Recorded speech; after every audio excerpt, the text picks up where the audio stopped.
Il romanzo di cui vi parlo oggi è una grande, commovente storia d'amore. Ma per fortuna ci sono anche le piante assassine. Meno male.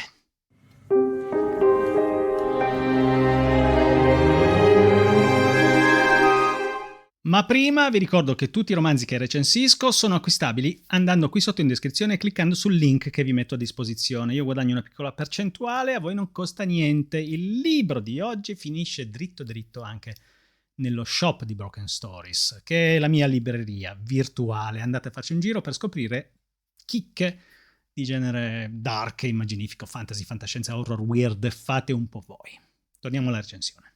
La collera verde di Monique Watteau, che in realtà si chiamava e si chiama Monique Dubois, pubblicato nel 1954, è sicuramente un romanzo molto weird, ma forse dovremmo dire un romanzo molto fantastique o bizarre. Perché? Perché uscì appunto in Francia, autrice belga, che si integrò perfettamente nella crème de la crème dell'intelligenza francese e parigina, ammirata da una pletora di suoi pari, diciamo. Nel 1954 esce questo suo primo romanzo. Lei aveva 24-25 anni, un talento smisurato, se consideriamo che, appunto, così giovane scriveva così bene. Questo romanzo è scritto divinamente. È una delle migliori prose in cui mi sia imbattuto ultimamente.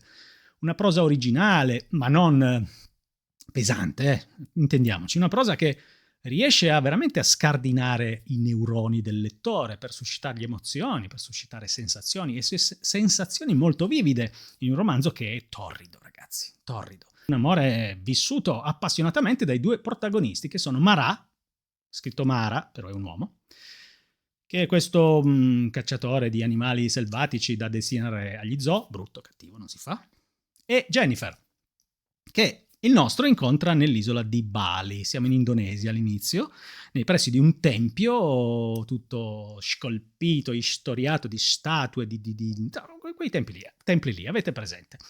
Il nostro si trova all'ombra di una di queste incredibili statue quando ha una specie di visione, una specie di incubo occhi aperti o sogno occhi aperti, bisognerebbe dire, ma tutto piuttosto inquietante. Una sirena, un volto di donna che emerge dalle tenebre, poi apre gli occhi e si trova davanti questa gran figa. Sì, lo dico così, si trova davanti una donna bellissima, una gnoccolona pazzesca che viene descritta con grande sapienza da Monique Dubois, che ha una penna molto maschile quando vuole e poi anche molto femminile.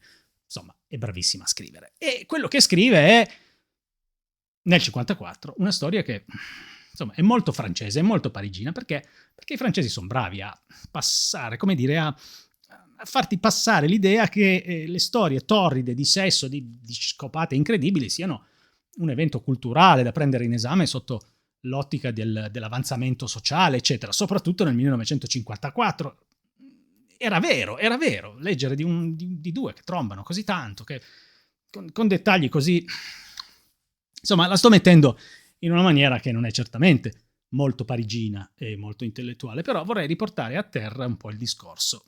Teniamo conto del fatto che nel 54 descrivere certe cose era sì sconvolgente, rivoluzionario, molto femminista, fighissimo, bravissima. Monique Dubois, detta Watteau, meravigliosamente esplicita ma anche evocativa e poetica nel raccontarci di queste due persone che si incontrano e si amano proprio così, al colpo di fulmine, in un'ambientazione esotica, rigogliosa di piante di tutti i generi, che sono poi, come dire, l'avversario, il villain della storia, ma in una maniera indiretta all'inizio, in una maniera un po' evocata, suggerita, per poi esplodere sempre di più, o meglio, espandersi sempre di più e alla fine esplodere. Sì, la vegetazione è incazzata con questi due e in particolare con Jennifer, questa ragazza dai capelli rossi, minuta, con un seno meraviglioso e insomma ci sono descrizioni veramente di pura libidine. Ecco, mettiamolo così. Questo è un libro erotico, bisogna dirlo, ragazzi.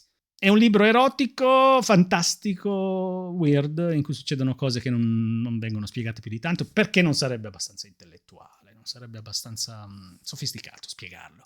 Questa è un'autrice francese che butta dentro la sua storia tutto ciò che, insomma, le sta a cuore, compreso, oltre al sesso, alla passione, all'evocazione di una storia d'amore travolgente, compreso il suo apprezzamento per lo scrittore suo conterraneo Jean Rey, che aveva scritto tipo 9 anni prima o 11 anni prima, pubblicato per meglio dire, aveva pubblicato Malpertuis, già uscito nella stessa collana, qui di agenzia Alcatraz. E Jean Rey aveva già pubblicato Malpertuis, che ci raccontava di questa villa incredibile, misteriosa, tenebrosa, in cui vivono personaggi enigmatici che poi scopriremo essere non solo esseri umani, ecco, mettiamola così. E qui cosa abbiamo? Abbiamo questi due amanti che si incontrano a Bali e decidono di vivere insieme, di sposarsi, di stare insieme, insomma, subito, non si discute, si guardano negli occhi e vogliono subito stare insieme.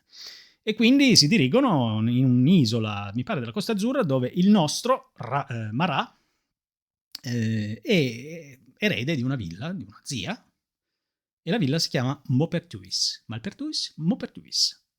E, come dire, sì, era geniale la nostra, però era anche abbastanza una plagiatrice, ma va bene così, nel senso, era giovane, aveva letto Malpertuis, cioè anch'io voglio Malpertuis, e quindi ha ambientato questa vicenda in una villa totalmente ricalcata, va bene, però diversa. Il mistero di Maupertuis non è lo stesso mistero di Malpertuis. Il mistero di Maupertuis ha a che fare con il bosco che circonda la villa, ma un bosco soffocante. Una natura che striscia, che serpeggia, che si insinua, che rompe l'intonaco, penetra nell'abitazione, si infiltra nei materassi sotto forma di edere, di rampicanti, di rose odorose, di foglie, di fogliame, di putritube e di cascame vegetale. Ce n'è veramente di tutti i colori, purché sia il verde e il rosso, naturalmente, delle rose. I nostri due amanti si rifugiano in quest'isola dopo aver avuto qualche presagio, ecco, ricevuto qualche piccolo segnale, indizio del fatto che il regno vegetale non è tanto d'accordo. Perché? Bah, anche qui. Spiegarlo sarebbe stato troppo didascalico, troppo popolare. La nostra è un'autrice di un certo livello, e quindi lascia che il non detto corrobori e rafforzi la sua volontà di confonderci.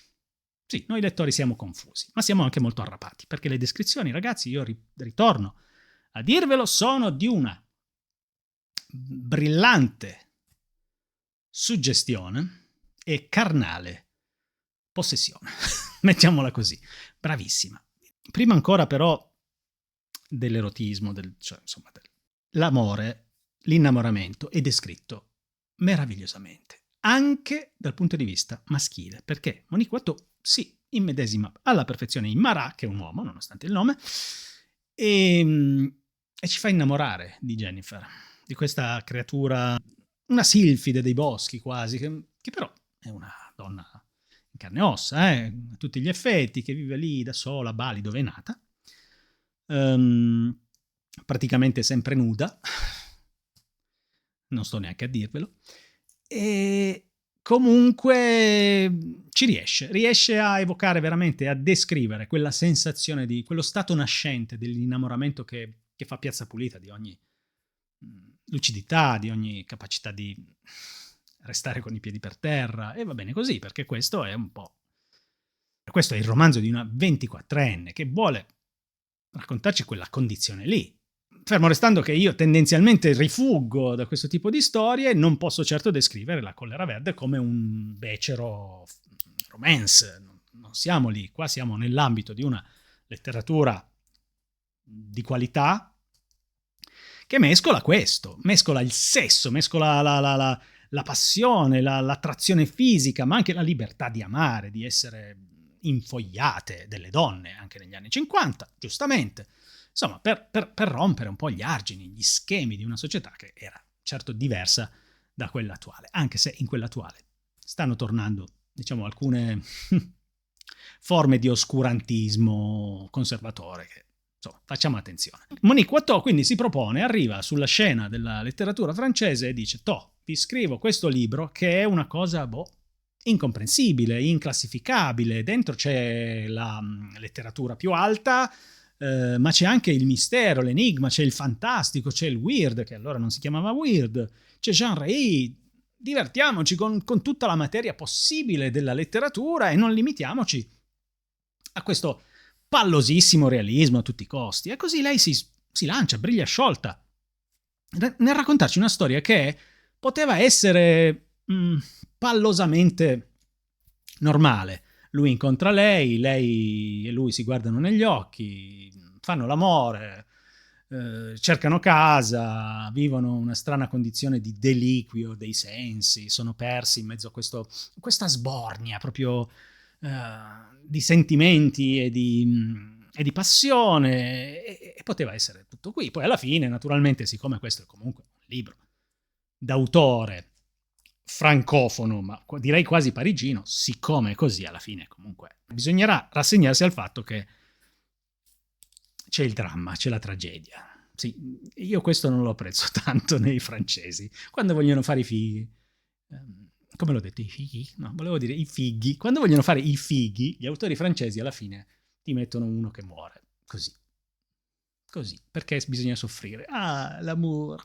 Secondo me, ecco, questo è un po' il peccato originale di tanti autori alti, sofisticati francesi, ma non importa, vabbè, dai, ogni nazione ha un po' le sue tare narrative.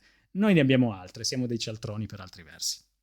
Comunque, al di là di questo, mi è piaciuto il fatto che è scritto alla stragrande, ci sono un sacco di scene torride, ma non in maniera volgare. Questa tizia è proprio capace di andare lì a titillarti nel modo giusto. Bravo, bravissima, ok.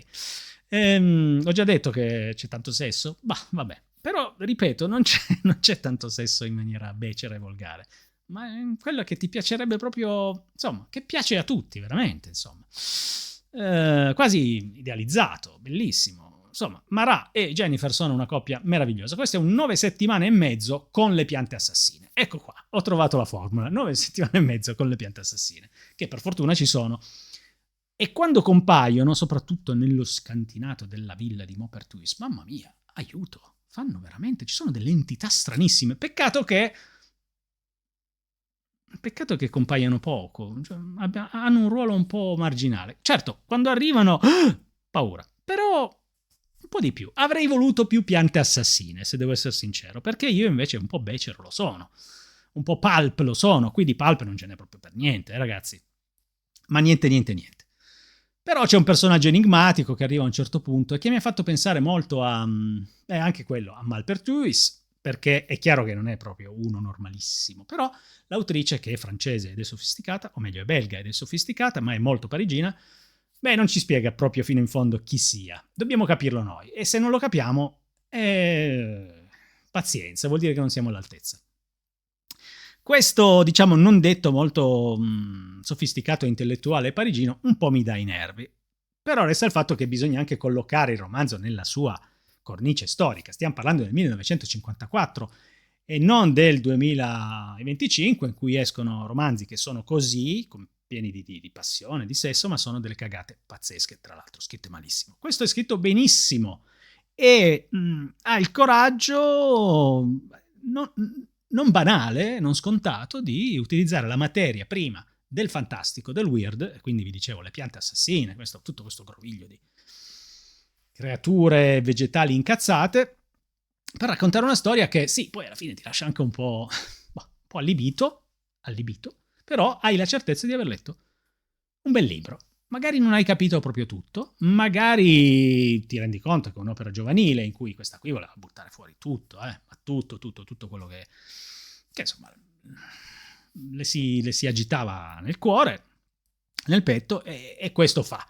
La trama è così, è tutta un po', è una poesia in prosa, ecco, una poesia d'amore in prosa con le piante assassine, e di questo io mi ritengo soddisfatto e felice, e così dovreste fare anche voi. E insomma, per leggere qualcosa di diverso dal solito, magari vi potrebbero dire sì, ma i romanzi weird, horror, queste storie fantastiche di solito sono scritte male, non è una prosa letteraria.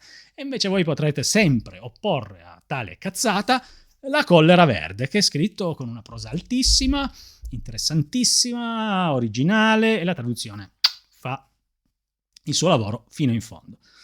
Quindi Monique Dubois ci sapeva e ci sa, immagino, fare, poi ha scritto meno, è diventata un'illustratrice. Tra l'altro qui ci sono dentro delle sue illustrazioni, sono anche molto carine, evocative, non c'entrano una mazza, si può dire quasi, con la storia. Sono sempre illustrazioni dove le piante la fanno da padrone, ma non sono illustrazioni della vicenda stessa. Però belle, eh? Sarebbe il caso di vederle a colori, immagino. La collera verde, Monique Watteau, o Watteau, non so come si dica, agenzia Alcatraz, bel libricino da regalarvi e da regalare. Qui sotto il link, buona lettura e ciao a tutti da Fabio Turisi di Broken Stories. Vi voglio ringraziare per aver seguito questo video fino alla fine, se siete qui di passaggio e volete iscrivervi, se siete già iscritti e naturalmente se siete fra gli abbonati, lo zoccolo duro di Broken Stories che non ringrazierò mai abbastanza. Se volete abbonarvi anche voi sappiate che qui sotto c'è un tasto per scoprire cosa succede qualora siate pazzi tanto quanto coloro che già lo hanno fatto.